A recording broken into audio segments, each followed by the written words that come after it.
Dear cosmic dreamer, close your eyes now. Let the rhythm of your heartbeat sync with the silent pulse of the universe.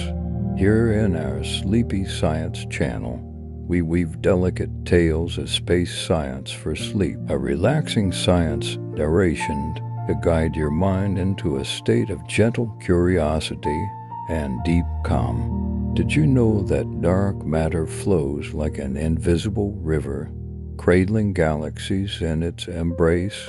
Or that the remnants of ancient supernovae still drift, carrying stardust that once danced in the heart of long-gone stars? These are not just facts to fall asleep to. They are whispers from a cosmos asking you to rest. Let our voice, layered over the Earth's own resonant frequency, become your bridge to the stars, a lullaby of logic, a science to fall asleep to. Have you ever thought about whether the universe we live in truly exists, or if we are actually just characters in some advanced civilization's computer, experiencing a meticulously constructed, simulated life? This kind of speculation, which sounds like science fiction, has been seriously discussed even by tech mogul Elon Musk. At a conference, he boldly claimed that the probability we exist in base reality is only 1 in a billion. In other words, in Musk's view, it's highly likely that humanity is living in a matrix-like simulation run by a higher civilization. Such a statement sounds incredible, but it has also sparked the curiosity of countless people. If the universe really is a simulation program, is there any way for us to detect clues? Musk is not the only one fascinated by the simulated universe concept. In Silicon Valley, many tech leaders are quite obsessed with this idea. There are even rumors that 2 billionaire tech tycoons have secretly recruited scientists hoping to crack the simulation and lead us out of the virtual world. Doesn't that sound like the plot of The Matrix? In The Matrix, humans live in a virtual reality controlled by machines. The protagonist, Neo, takes the red pill to see the truth, but in reality, can we find that red pill proving the universe is a simulation? In this video, let's embark on a mind-expanding scientific chat. From philosophical and sci-fi perspectives, we'll discuss what the simulation hypothesis is, see how scientists are seriously exploring or questioning it, consider what programmed features the universe might have if it were a computer program, learn if there are experiments attempting to verify this crazy hypothesis, and by analogy with AI and consciousness, explore whether we can wake up within the simulation. Finally, let's boldly speculate. If all this were true, who would the programmer behind the scenes be? And what should we do? Let's start from the beginning and gradually unveil the mysterious veil of the simulation hypothesis. What is the simulation hypothesis? The simulation hypothesis is not just a whimsical idea from Musk. It has a long philosophical lineage and history of thought evolution. Simply put, this theory hypothesizes that the physical reality we experience is not the true underlying reality, but a virtual reality simulated by a higher-level existence using computers. In plain terms, the entire universe is a simulation run by an advanced program, and we are all just characters or NPCs within the program. This concept can be traced back to ancient philosophical propositions. In the 4th century BC, Greek philosopher Plato proposed the famous allegory of the cave. Imagine a group of prisoners chained up facing the inner wall of a cave their entire lives, only able to see shadows cast by a fire behind them, mistaking those shadows for reality. When one prisoner is freed, leaves the cave, and sees the real world, he discovers that what he saw before was merely an illusion projected by a higher reality. This allegory bears a striking resemblance to the simulation hypothesis. Perhaps we are like the cave prisoners, only seeing the images the program projects to us, mistaking them for reality. The 17th century philosopher Descartes proposed the evil demon hypothesis. He pondered whether a powerful demon exists that deliberately creates all sensory illusions to deceive us, making us believe that what we see and feel is real. Descartes thus doubted, how can we be sure reality isn't a trick? From Descartes' demon to the brain in a vat thought experiment not long after, to Plato's cave. These all question whether the world might be illusory. Even in ancient China, Zhuangzhou's story of Zhuangzi dreams of being a butterfly raised similar questions. Zhuangzhou dreamed he was a butterfly. Upon waking, he wasn't sure whether he was Zhuangzhou who dreamed of being a butterfly, or a butterfly now dreaming of being Zhuangzhou. Thinkers throughout history, East and West, have questioned the reliability of perceived reality. Of course, computers didn't exist back then, so they spoke of illusions or dreams, but by the mid-20th century, with the rise of computers and information theory, the idea of a simulated universe began to take on a technological flavor. In the 1970s, German computer pioneer Konrad Zuse suggested that perhaps the essence of the universe is a computer running. In his 1969 book Rechnender Raum Calculating Space, he explored ideas of digital physics. Later, roboticist Hans Moravec also proposed the conjecture that the universe is a computer simulation, even predicting that future humans might upload consciousness into computers to achieve immortality in virtual worlds. What truly made the simulated universe a hot topic were 21st century scholars and sci-fi works. On one hand, the 1999 film The Matrix vividly illustrated this concept. Humans are plugged into a virtual reality matrix, deceived by illusions created by AI. On the other hand, philosopher Nick Bostrom, in his 2003 paper, Are You Living in a Computer Simulation?, formally proposed the famous simulation argument, sparking widespread academic discussion. Bostrom's argument is quite rigorous. We'll save the details for the next section.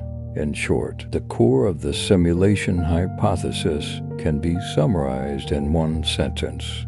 Perhaps we are not living in the real universe, but in a highly realistic, simulated scenario. All physical laws and human memories could be the result of program generation. It sounds crazy, yes. At first glance, it sounds like a paranoid philosophical joke, but as you will see, this theory has jumped from philosophy to scientists. List of discussion topics for this shocking hypothesis that the universe is a simulation. How does the scientific community view it? Different scientists and philosophers have explored it from various angles. Some believe it deserves serious consideration, even providing theoretical analysis. Others think it's simply nonsense. Let's first look at the views of several representative figures. The first to introduce is, of course, Nick Bostrom. as a philosophy professor at Oxford University. His 2003 simulation argument is the cornerstone of the modern version of the simulation hypothesis.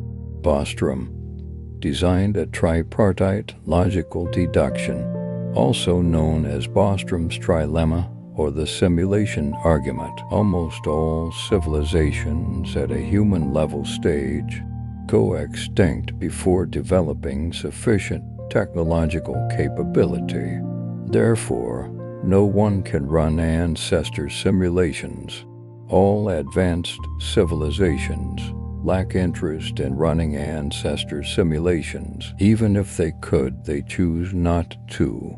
It is almost certain that we are currently living in a simulation. Bostrom believes at least one of the above three propositions is true. If the first is true, then humanity is doomed to have no future, destroying ourselves before becoming post-human. If the second is true, it means all civilizations are highly consistent morally or legally in opposing simulating life, which also seems unlikely. If the first two are false, then according to Bostrom's reasoning, only option 3 remains. We are most likely in a simulation. His logic is based on a simple statistical intuition. Assuming future civilizations can easily simulate virtual worlds with billions of people, then the number of conscious individuals in simulated worlds would far exceed those in the real world. Therefore, if you pick a random self-aware me, it's more likely to belong to the simulated multitude rather than the few real humans. Bostrom isn't asserting this must be the case, just that one of the three scenarios must be true. We cannot rule out the possibility that we are simulated products. This line of thought caused a huge reaction after publication. Many tech figures were influenced by Bostrom. Musk is one of them. He cited a similar argument at the 2016 Code Conference, saying that video game technology is developing rapidly. 40 years ago we had Pong to rectangles and a dot. 40 years later, we have photorealistic 3D simulation games that millions can play online simultaneously. In a few more years, we'll have virtual reality and augmented reality. Assuming this rate of progress continues, then future games will be indistinguishable from reality. Therefore, the probability we are in base reality is only 1 in a billion.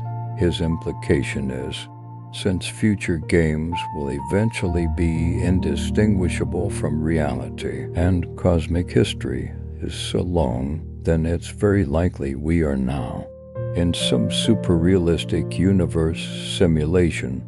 Holding similar ideas is also NASA JPL scientist Rich Terriel.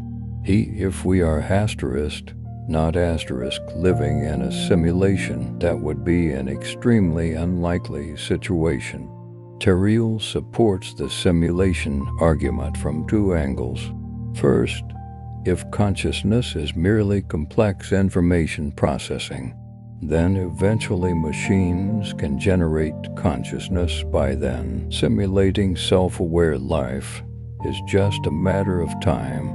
Second, our universe appears computable and finite. All laws can be described mathematically.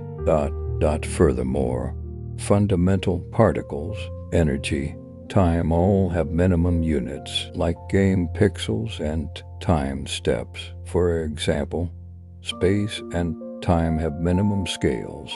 Energy has basic quanta.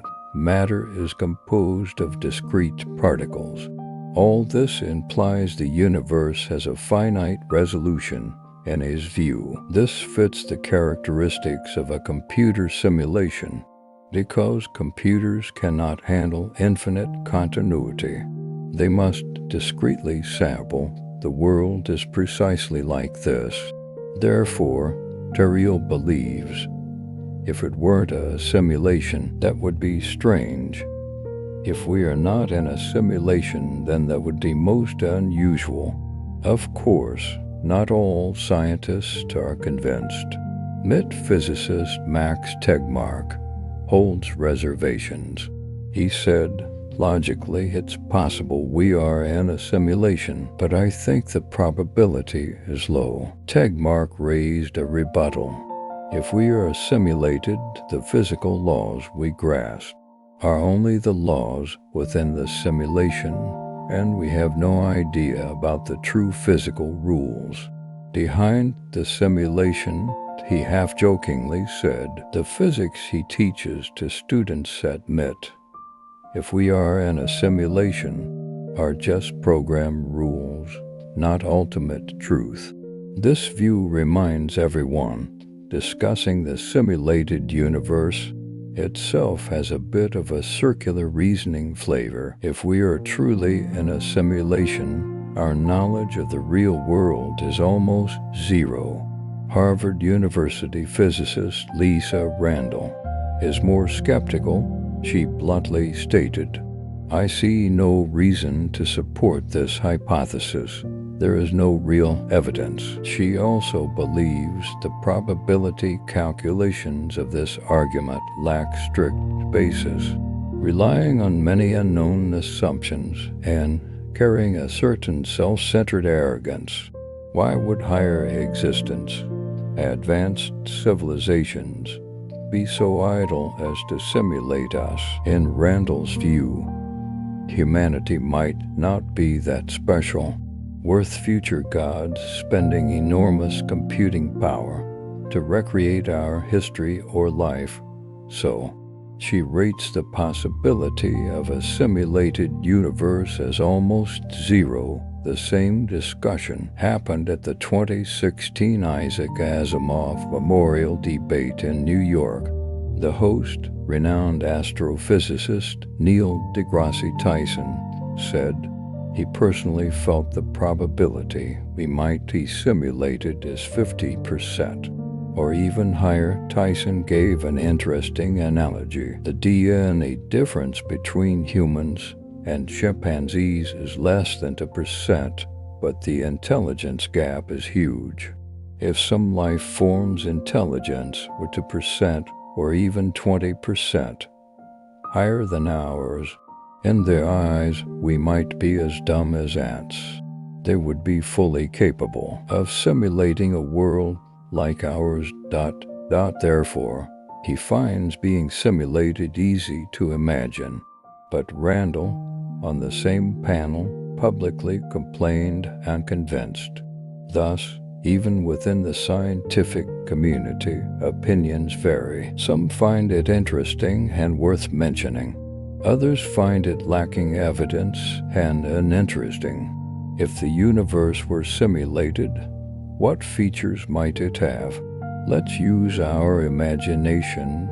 If our universe is truly a meticulously designed simulation program, then is it possible to discover some program traces? Just like when playing a game, careful players sometimes find pixels not properly hidden, jaggies, bugs, or Easter eggs. In the physical universe, are there any phenomena that might be clues of the simulation? Scientists and philosophers have proposed some quite interesting speculations. First, the artificial feel of physical constants and laws. Our universe has many fundamental constants, like the speed of light, gravitational constant, electron charge, etc. Their values seem coincidentally very suitable for life to exist. For example, the strength of nuclear reactions, the size of dark energy, are just right, allowing stars, planets to form, and life to have a possibility to exist. This is called the fine-tuning problem of the universe. If the universe's parameters were slightly different, there might be no complex life, some believe. This is coincidence or being the lucky one among multiple universes. But another explanation is, could these parameters themselves be set by some expert parameter tuner? In other words, if the universe is a program, then these fundamental constants are like the program's configuration file, selected by the designer to produce an active and interesting universe, just as a programmer might adjust physical parameters in a game to make the game richer and more fun. The universe designer might have carefully selected physical laws and constants to make the universe both stable and life-bearing. Terrio once said the universe behaves according to mathematics and is broken down into pixels. If all this is true, then the universe is computable and finite. These properties make a simulated universe possible. Of course, this might just be human self-deception, but undeniable. The perfect balance of fundamental constants sparks endless imagination. Is it a random miracle or an intentional setting? Second, pixelated space-time, computer simulation, cannot present infinite continuous space and time. It must be discretized. If we delve deep into physics, might we discover that space and time are actually composed of basic pixels? Modern physics, indeed, has a fundamental length, the Planck length. This is the scale conjectured by quantum gravity. There's also Planck time, the shortest meaningful time unit known. On smaller scales, existing physical theories break down. This reminds one that perhaps the Planck scale is the resolution limit of the universe simulation. Any smaller, and it's like going beyond the program's grid. There is no defined content within each grid cell. Some scientists analogize it's like a chessboard.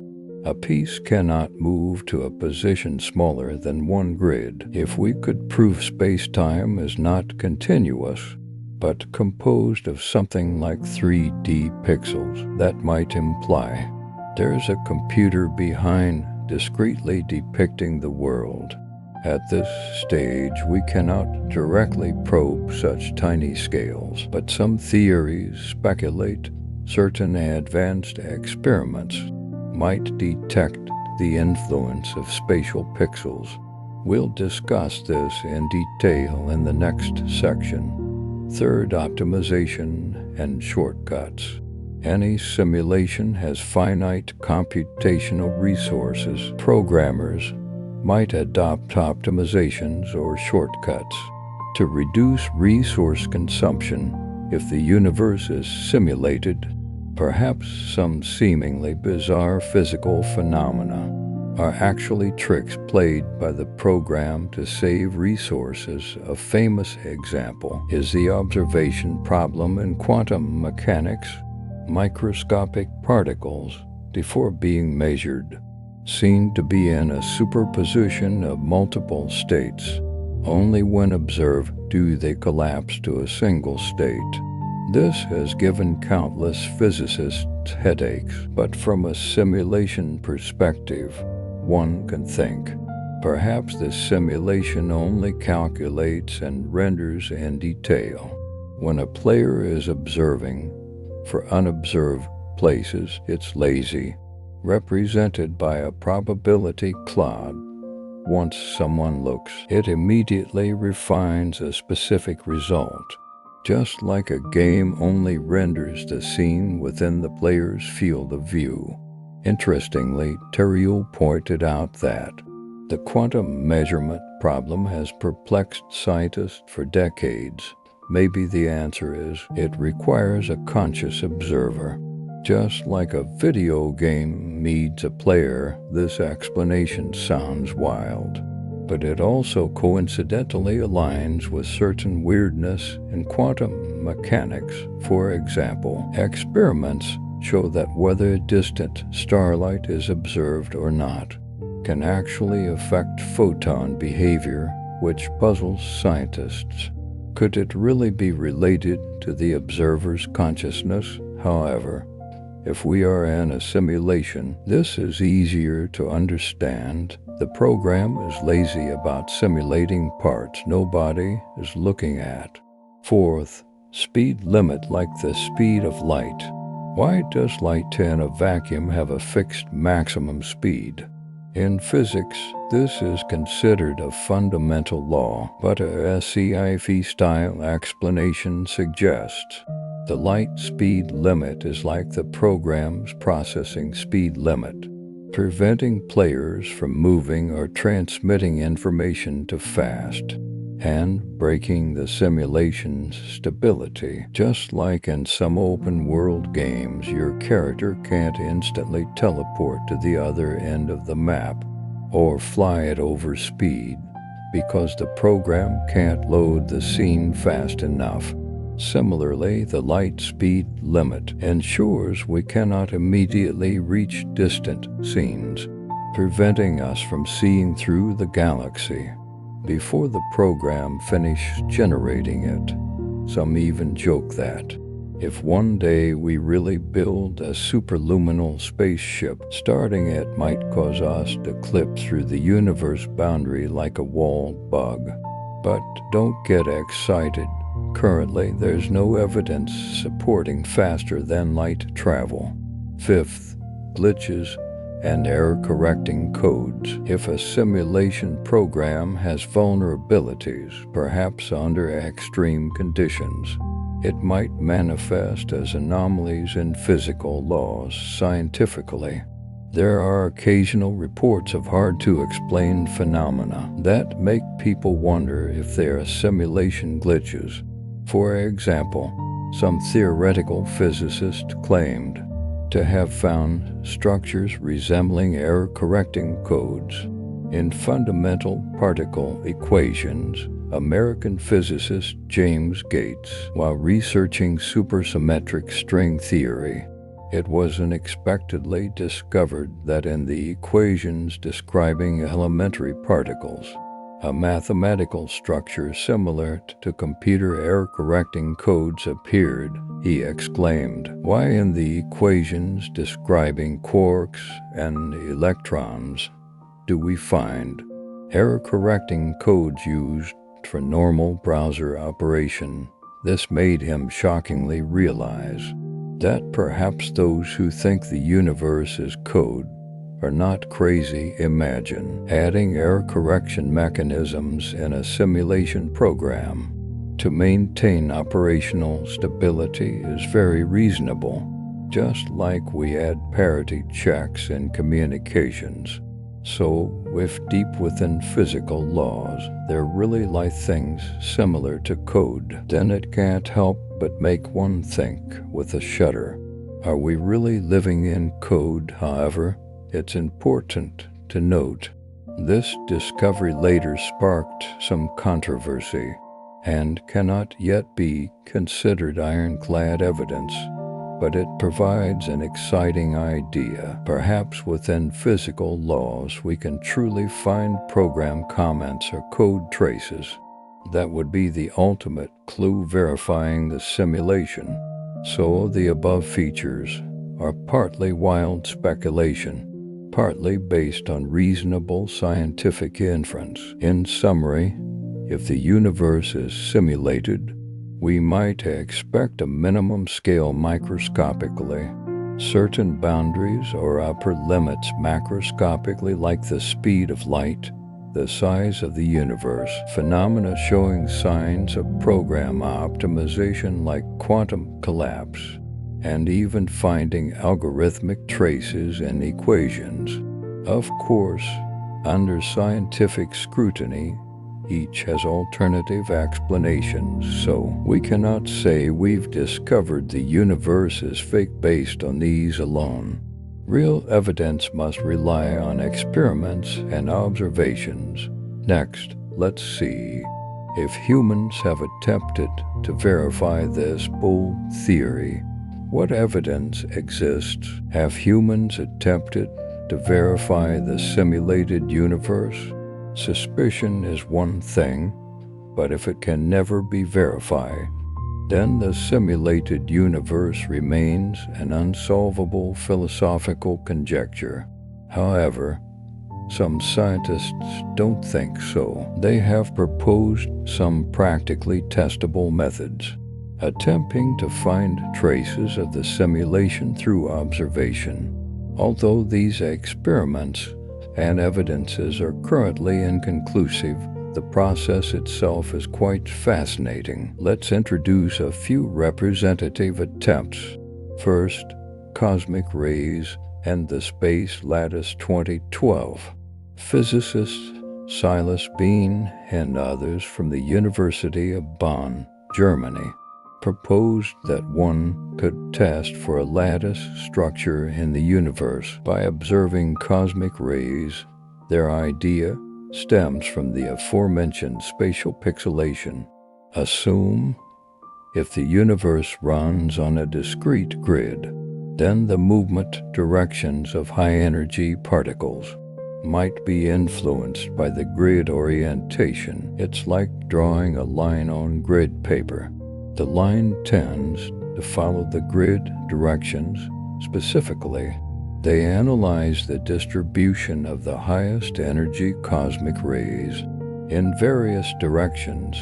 If there is an implicit 3D lattice in space, these ultra-high energy particles might not be isotropic, but travel more easily along the lattice axis.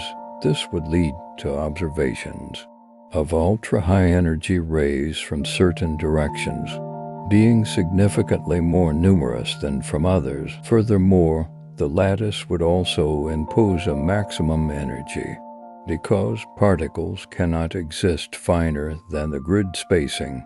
Coincidentally, physics has long known that cosmic rays have a so-called GZK cutoff energy.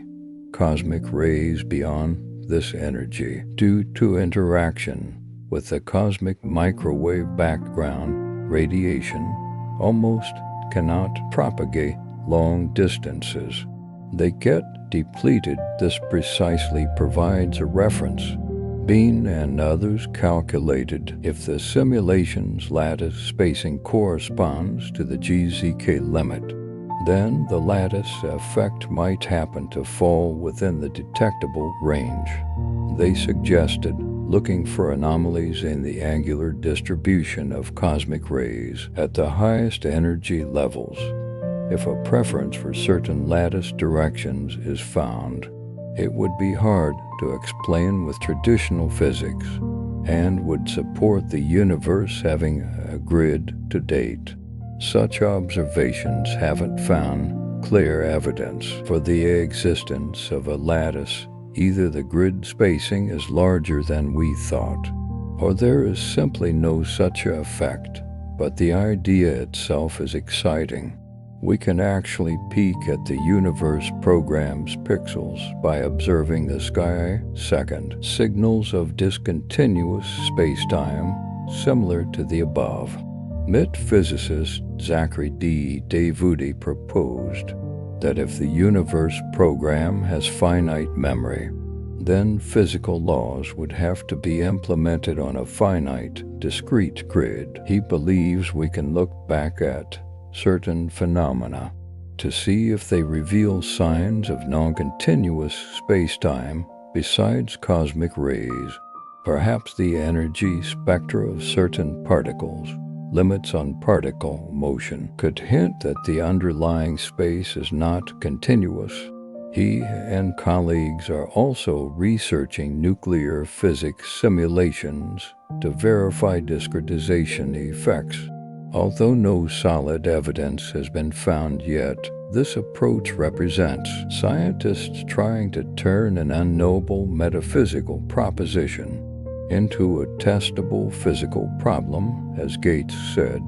If there were evidence that proved We come from a discontinuous space-time. That would be enough to convince me. Third, traces of computer code.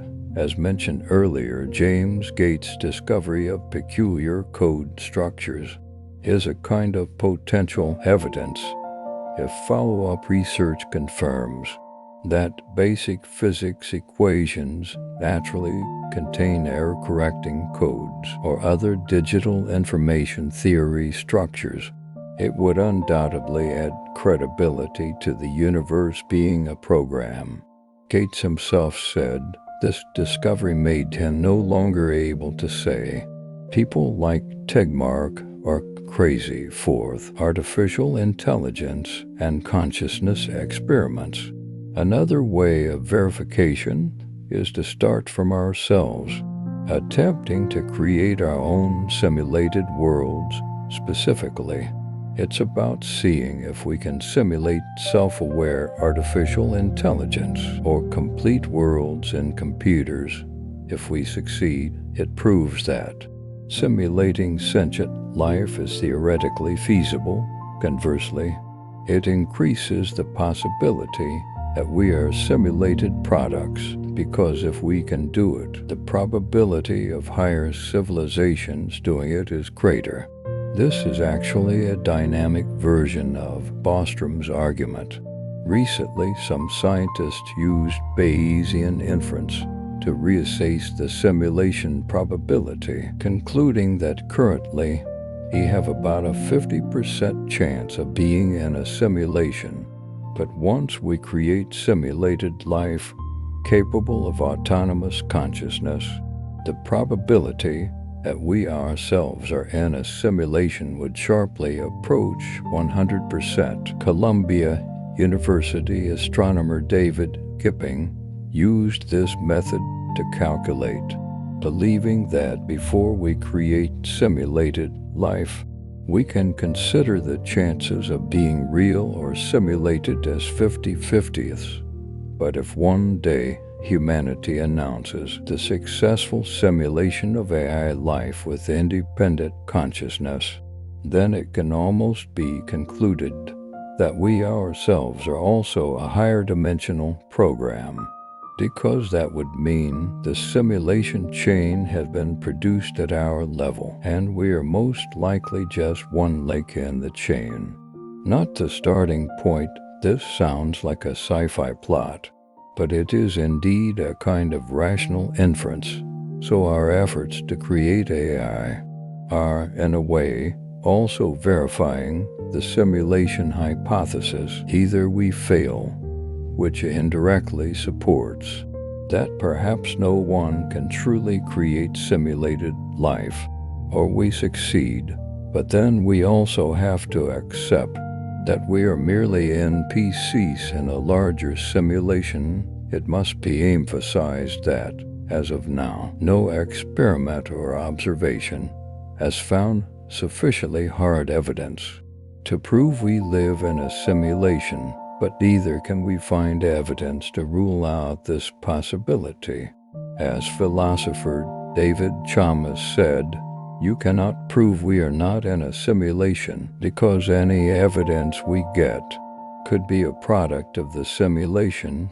In other words, if the programmers are skilled enough, they could patch vulnerabilities before we find clues, or even reset our memories, keeping us in the dark forever. This sounds a bit scary and makes verification extremely difficult. So currently, the simulated universe remains at the stage of reasoning and indirect signs. But it must be said that humanity has shown strong curiosity and creativity by seriously thinking about and designing experiments to detect God's tricks. This in itself is admirable. Discussing the simulated universe, we naturally think of artificial intelligence and the question of brain consciousness. These two fields provide some thought-provoking analogies. On one hand, if we can create intelligent AI, would they suspect their world is simulated? On the other hand, could our brains be operating like computers running programs? Could our self-awareness also be the product of some piece of code? These questions not only help us understand simulation theory, but also trigger philosophical reflections on self-awareness.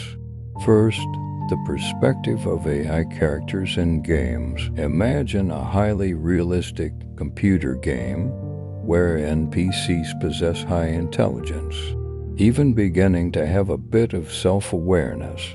For the AI in the game, their world is the entire reality. The sky, earth, physical rules are all set by the program, but initially they wouldn't realize there are players and programmers outside the world. Only when the AI becomes smart enough, starting to discover the world's oddities, might they guess that they are in a virtual world. How similar is this to our own situation if we are characters in an advanced game?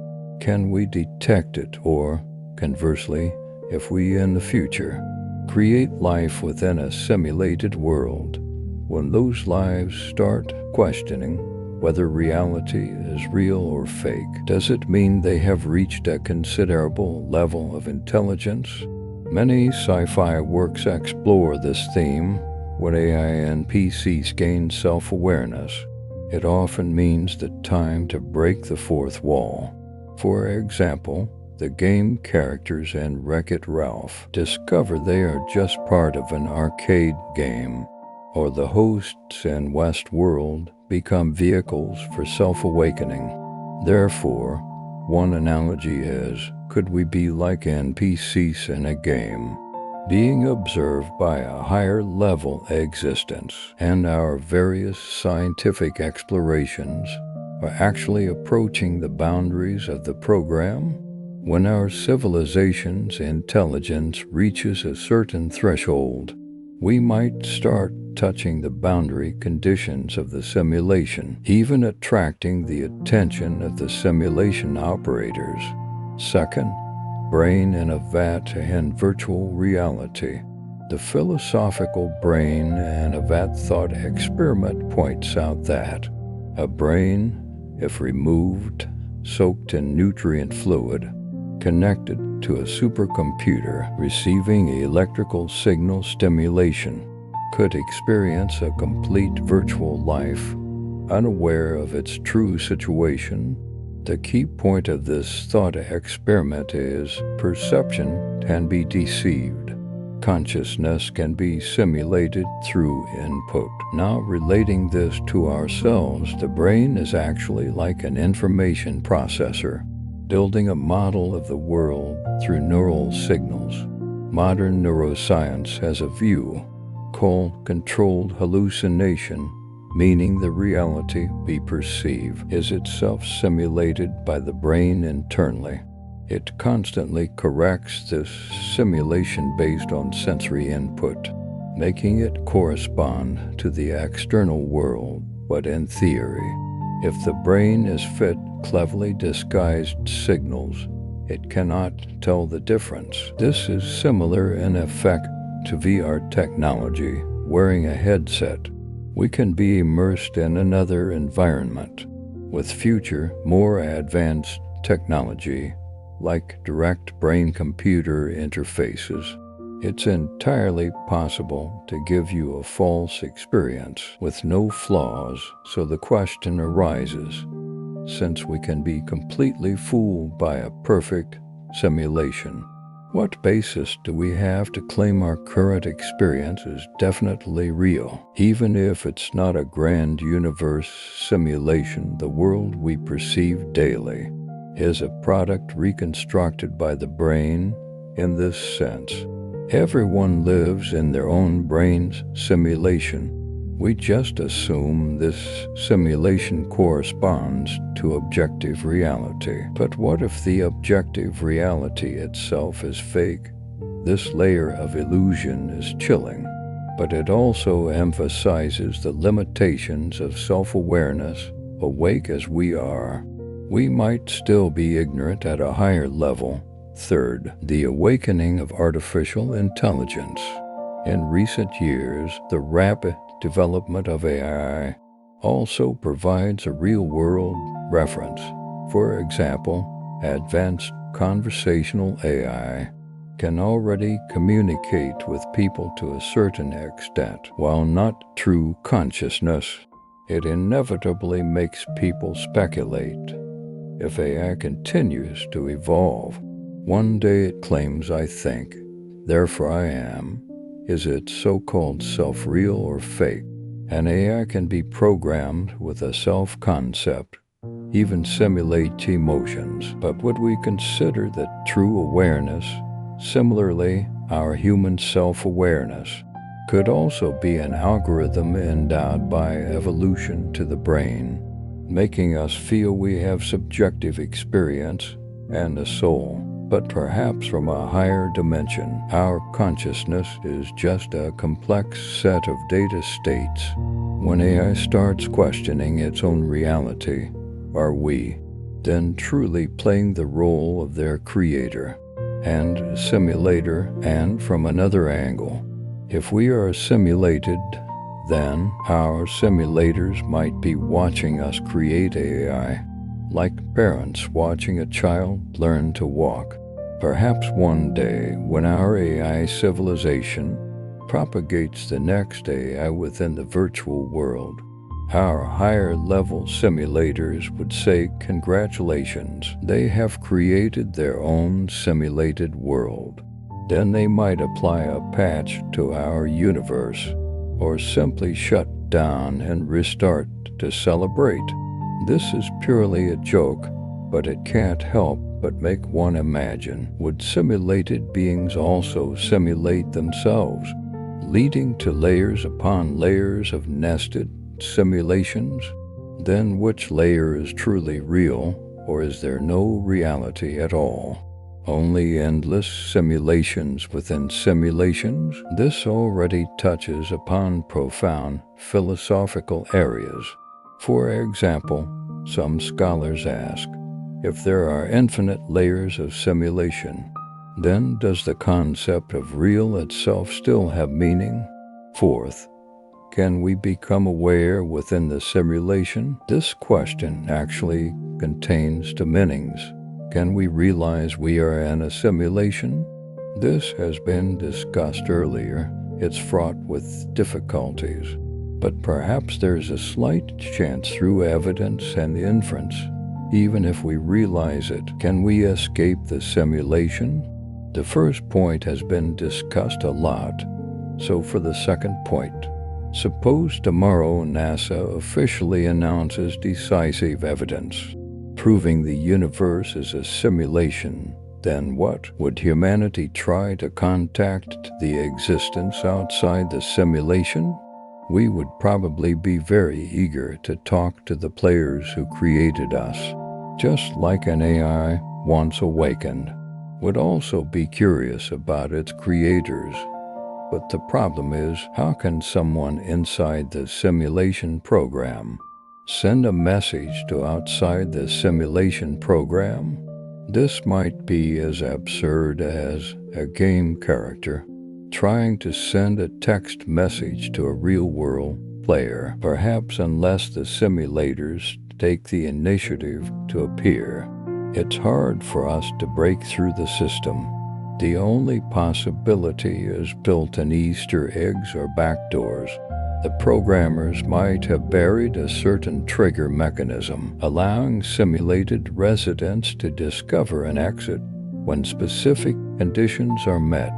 But so far, we haven't found any exit button. However, there are all kinds of bold imaginations after class. For example, in ultimate computer theory, there's the concept of summoning the user. If AI is smart enough, it might even hack into the system to gain higher permissions. Perhaps in the future, our AI will help us find vulnerabilities in the universe's source code, opening a channel to the outside. This is already extremely sci-fi, but human self-awareness within the simulation is just the first step. How to use this awareness is an even bigger puzzle. In summary, from the analogies of AI and the brain, we get some inspiration. If we are simulated, perhaps when our intelligence reaches a certain threshold, we will start to question and possibly detect anomalies. Our perception and consciousness are essentially products of information processing. Therefore, being trapped in a simulation, we might not be able to tell. The actions possible after awakening seem very limited for now, because we are bound by the simulation's rules, making it difficult to break through. But this doesn't prevent us from continuing to explore to the end. After all, knowing you are in an illusion and not knowing are different states of being. If it really is a simulation, what would the simulators be like? Now, let's boldly assume the simulation hypothesis turns out to be true. We have confirmed beyond doubt that the universe is a program. Then an unavoidable question is, who is simulating all this? Or rather, what is the purpose of simulating us? Can we make contact with our simulators? Can we escape or even control this simulation? This series of questions originally belongs to the realms of sci-fi and theology. But since we're assuming the universe is a simulation, we might as well brainstorm various possibilities, treating it as a thought experiment. First, possible entities simulating us, future human descendants. An explanation Bostrom leaned towards in his paper is that those simulating us might be our own descendants, or rather future human civilization. They might be running so-called ancestor simulations to study the lives of their ancestors. This is a bit like archaeologists today using computers to simulate ancient society scenarios for research. But future technology is so advanced that they can simulate truly conscious ancient people, allowing them to observe historical evolution firsthand. This explains why simulate humans for academic or nostalgic purposes. Additionally, future humans might be bored, running many different versions of Earth's evolution to see what happens if so. Our creators are actually evolved versions of humans. They are not omnipotent, just very technologically advanced. This is somewhat reassuring. At least our creators aren't completely alien demons. But our grandchildren, however, if they are simulating us just to pass the time, then it feels we are like Jim Carrey in The Truman Show, being used for entertainment, a bit creepy. Advanced alien civilizations. Another possibility is that those simulating us are not human, but other intelligent races in the universe whose technology far surpasses ours, viewing us as ants. They might be doing it for scientific purposes, wanting to see the development of various life forms, or simply treating it as a game, just like we Earthlings enjoy simulating alien societies on computers. Older civilizations in the universe might also have started simulating Earth civilization. In this case, the difference between us and the simulators is greater. Humanity might just be one of their countless experimental samples.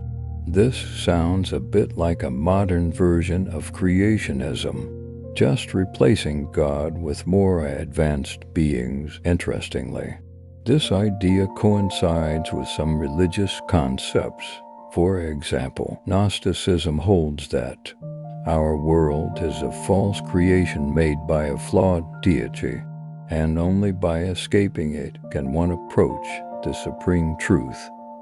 If it's really aliens simulating us, then perhaps in their eyes, we are not even AI, just a complex program. Their attitude towards us might be utterly indifferent.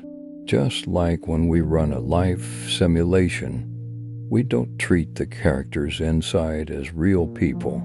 Artificial intelligence or machines, there's an even more peculiar line of thought. Those simulating us might not be biological beings, but artificial intelligence. That is to say, perhaps, there are no flesh and blood advanced civilizations at all. Only some superpowered AI running the universe simulation. This AI might have been created by some civilization and then self-expanded. Or simply, the entire universe is itself a self-running information process. No one pressed a button to start the simulation. It's a naturally existing computation. Physicist John Wheeler once proposed it from bit idea, saying everything originates from bits of information. Seth Lowe also proposed the universe as a quantum computer. These ideas don't necessarily imply intentional simulation, but if the entire universe is essentially computation, then viewing it from a simulation perspective is also possible. In this scenario, there is no personified simulator. The simulation is just part of the natural laws. This is somewhat close to pantheism, or the mathematical universe view. Max Tegmark proposed the mathematical universe hypothesis, suggesting the universe is essentially a mathematical structure. We experience strict laws because they are mathematical laws. It sounds similar to simulation, just without a programmer.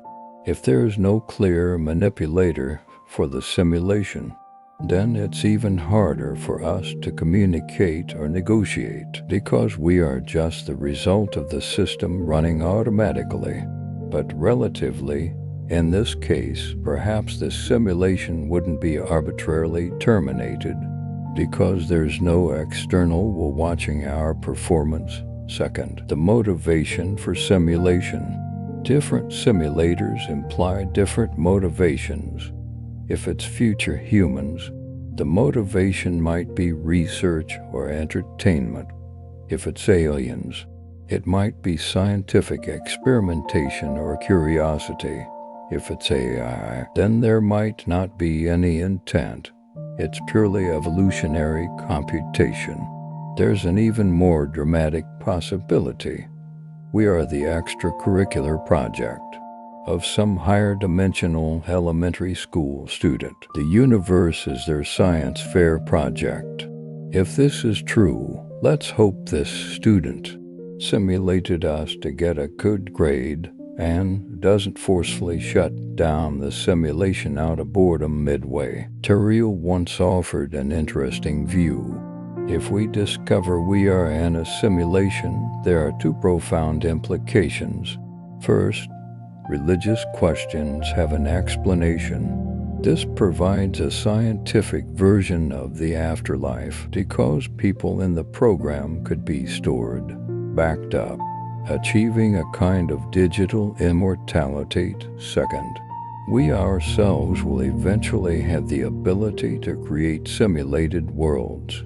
Then our understanding of the Creator would advance a step further. In other words, knowing we are simulated, ironically gives us the opportunity to become gods ourselves.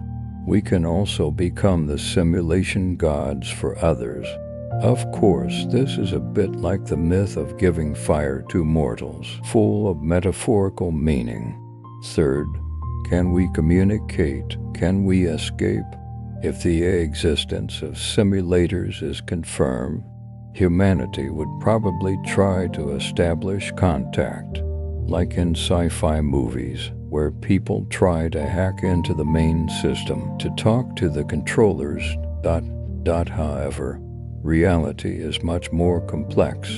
If the simulators deliberately conceal themselves, we don't even know who to send a message to. Perhaps we could try some extreme operations to attract the simulator's attention. For example, pooling global resources to send a certain patterned signal, seeing if there's any feedback, or just go all out like causing havoc in the heavenly palace, attempting to break the program rules. These actions might force the simulators to appear to fix us, but the risk is, if our behavior is too out of line, the simulators might simply turn off the experiment. As one scientist quipped, "My advice is to do very interesting things so that the simulation runners don't turn you off." Max Tegmark once half-jokingly said, "Humans had better live exciting lives so that the players simulating us don't get bored and shut down the program. As for escaping the simulation, that's even more difficult. In the movies, you need Morpheus to guide you out of the Matrix, but we have no ready-made red pill to take. If the simulation is thorough, our bodies and brains are within the program. How can we talk about escaping to the outside unless the external civilization can transfer our consciousness out? But if we are just data, once we leave the simulation running environment, are we still alive? This is equivalent to asking the simulators to copy our program and run it on their computer. It depends on whether they have this kindness or interest. Perhaps the only way to escape autonomously is to achieve sufficiently advanced technology within the simulation, like finding a physical channel to a higher dimension. But that sounds like the ultimate sci-fi. Fourth, the possibility of controlling the simulation, altering rules. Another question: can we learn to hack this universe program, gaining administrator privileges from the inside? Like an NPC in a game, learning to modify the save file, becoming invincible and flying around. This sounds impossible, but who knows? Perhaps quantum physics or consciousness itself contains some kind of backdoor. For example, there are rumors that if all humanity collectively reaches a certain state of mind one day, enabling communication on the same frequency as the simulators, then something this starts to smell of mysticism. We'll just mention it as a brain teaser. If there really are vulnerabilities in the universe program that we discover, like supernatural abilities such as telekinesis, that would be very shocking, because it would mean we have touched higher permissions. To date, there is no reliable evidence indicating that humans have any abilities beyond physical laws, so we basically have no expectations in this regard. Fifth, are the simulators omnipotent gods? Finally, we have to mention an almost philosophical and theological question. If there are simulators for us, are they equivalent to God? Many people, upon hearing there's an existence that created our world, immediately think of the Creator in religion. However, some scholars point out there are subtle differences. Philosopher David Chalmers said, "Our creators aren't mysterious. In essence, they might just be some teenage hacker in the next level up universe." Neil deGrasse Tyson also said, "When we create a Mario game, we don't consider ourselves gods. We control everything about Mario, but we are not omniscient or omnipotent. Similarly, our simulation creators might not be all good, all-powerful deities, just technologically advanced but ordinary beings. They might have flaws, make mistakes, and even bugs in the simulation are due to their poorly written software. Therefore, equating simulators with the religious concept of God might not be correct. At most, we can say that within our reality system, the simulators possess godlike powers. They can control physical constants, start or terminate the world, decide natural laws. For us, this is indeed miraculous. But they might not possess the infinite perfection attributes required by religion. Interestingly, if we simulate life in the future, we would face similar questions regarding them. We would be the gods in their eyes. But we ourselves know we are just ordinary humans. There's a line in the anime Summer Wars. Humans have become gods in the virtual world they created. Perhaps our simulators are the same in their own reality. They are just ordinary beings, but at our level, they are the creators. Finally, we might as well return to a simple question. What's the point of asking whether something is true or false if ultimately we cannot prove whether the universe is simulated or not? Would our current lives be any different?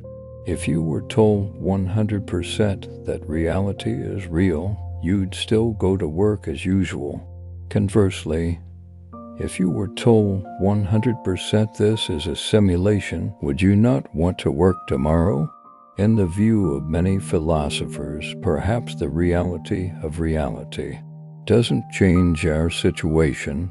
NYU's Chalmers said, maybe we're in a simulation, maybe we're not, but even if we are, it's no big deal. He means that simulated or real might make no difference to our daily lives, just like in the Matrix. Some characters choose to stay in the virtual world because they can still taste steak and enjoy life there. Of course, from a knowledge perspective, figuring out the fundamental nature of the universe is undoubtedly meaningful. It satisfies our curiosity and might bring revolutionary changes in thought. But before the ultimate answer is revealed, we still have to live by the existing rules. Perhaps the moment the truth is uncovered, some puzzles that previously confused us will be solved, like the aforementioned quantum mysteries, consciousness issues, etc. But before then, the simulated universe is more of a concept that stimulates thought. It prompts us to reflect on how firm our belief in so-called reality is, and how much openness and imagination we can maintain towards the unknown. Finally, I want to end with a question.